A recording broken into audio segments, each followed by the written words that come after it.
അവിടെയും താഷിയുടെ ഒരു manipulation strategy എല്ലാം പുറത്തെടുത്തു. ബിഗ് ബോസ് മലയാളം സീസൺ 8 അഗ്നി പരീക്ഷ 12ാമത്തെ എപ്പിസോഡിൽ 12 കണ്ടസ്റ്റന്റുമായിട്ട് തുടർന്നുകൊണ്ട് പോവുകയാണ്. എലിമിനേഷൻ ഇല്ല. ആദ്യമെല്ലാം എല്ലാ ദിവസവും 4 കണ്ടസ്റ്റൻസിനെ വീതം എലിമിനേറ്റ് ചെയ്തിരുന്നു. പക്ഷെ ഇനി യൂസർ വോട്ടിംഗ് സ്റ്റാർട്ട് ചെയ്തതിന് ശേഷം എലിമിനേഷൻ ഇല്ല. അത് വീക്കിലി ബേസിലായിരിക്കും ഇനി വരുന്ന എലിമിനേഷൻ. ഈ 12 പേരിൽ പെട്ടെന്ന് തന്നെ എലിമിനേറ്റ് ചെയ്ത് പോകാൻ ചാൻസ് ഉള്ള ഒരുപാട് പേരുണ്ടായിരുന്നു.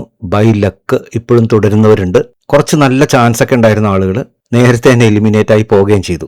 അതൊന്നും പറഞ്ഞിട്ട് ഇപ്പോൾ ഒരു കാര്യമില്ല.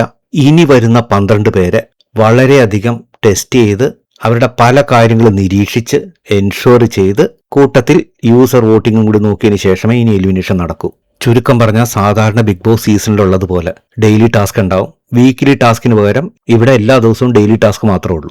ഡെയിലി ടാസ്ക് ഒരു ദിവസം തന്നെ 2-3 ഒക്കെ ഉണ്ടാകും. അതിൻ്റെയൊക്കെ അടിസ്ഥാനത്തിലാണ് ഇനി കാര്യങ്ങൾ തീരുമാനിക്കുന്നത്.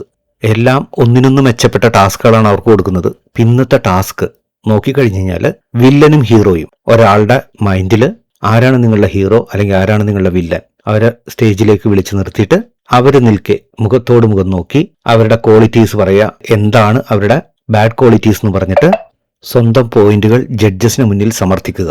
ഇവിടെ ഒരു കാര്യം കൂടിയുണ്ട്. ഇവിടെ ഒരു പോയിന്റ് ഉള്ളത്, ഇതൊരു ഡിബേറ്റ് ടാസ്ക് പോലെ തന്നെയാണ്.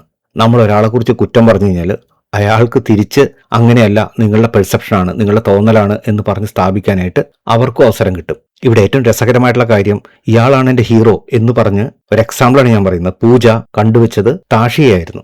ആ സമയത്ത് താഷി പറയുന്നുണ്ട്, പൂജ എന്റെ മാനിപ്പുലേഷനിൽ വീണുപോയതാണ്. ശരിക്ക് ഞാൻ ശ്യാമിനൊരു എതിരാളിയാണെന്ന് പൂജയ്ക്ക് തോന്നുന്ന രീതിയിലായിരുന്നു എന്റെ മാനിപ്പുലേഷൻസ്. പൂജ അതിൽ വീണുപോയി. പൂജ ശ്യാമിനെതിരായിട്ട് എന്നെ ഉപയോഗിക്കാമെന്ന് വിചാരിച്ചിട്ടാണ് താഷിയെ ഹീറോ ആക്കിയത് എന്ന് താഷി പറഞ്ഞു.